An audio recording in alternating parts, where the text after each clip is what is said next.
glance over this. There are so many different things that you can take from this, but I want to highlight a couple things. Number one, I was very intentional about the nation in discord and the team in solidarity, because I want to highlight this, that in athletics, we understand these ideas. We understand equity, we understand justice, we understand solidarity. It's when we have to talk about things outside of the field, seemingly outside of the field, because again, I don't think we can divorce it, which is my main point from this entire presentation. But when we talk about social issues, we seem to forget. When we talk about oppressed peoples, we seem to forget.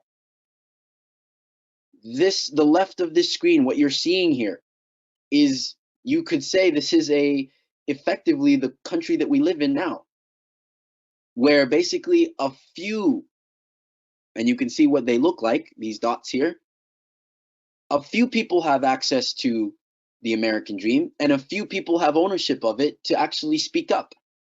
I'll give you an example as well, because when we speak about, I spoke about language earlier, the idea of white supremacy. When we talk about what white supremacy is, some people have a very narrow view of what that means.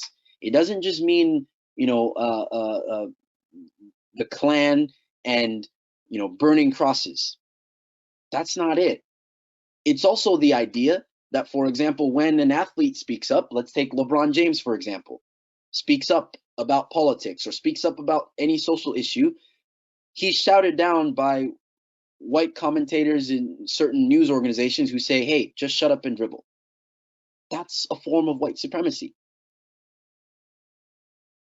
And essentially what it is the idea that in any space, only certain people have the right to that space. Certain people have the right to speak in that space. Certain people have the right to have their ideas expressed, have the right to control the bodies in that space. That's what it is.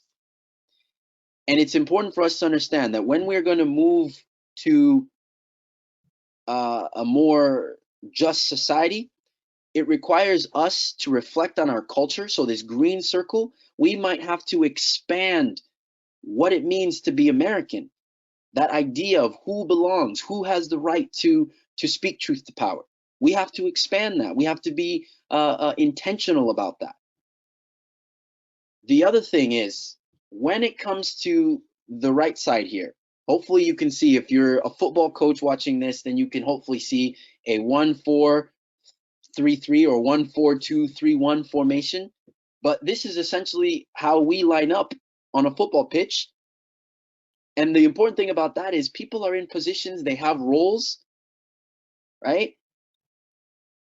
And even though they're coming from different places, they have different skin colors, they have different histories, they are all one, and we're all on the same team, all moving together for the same objective.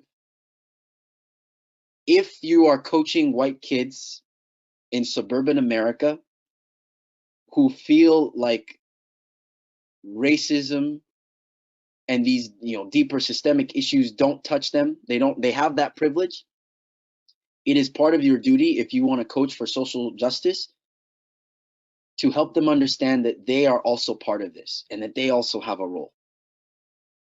Because in football, the number 2 doesn't behave the same way as the number 9. We understand that. We understand that we ask something differently from our goalkeeper, who even here, yes, wears a different color jersey, than we ask from our strikers or our number 11 here. We ask something different, but they're all important. And what's important about football and what's important about team sports is that in order for a team to thrive, everybody must not only understand their role, they must do it willingly, and they must be so proud and understanding. They must be aware, intentional, and responsible in executing that role in order for the team to thrive. And that's exactly what we're asking for people to do in a social sense.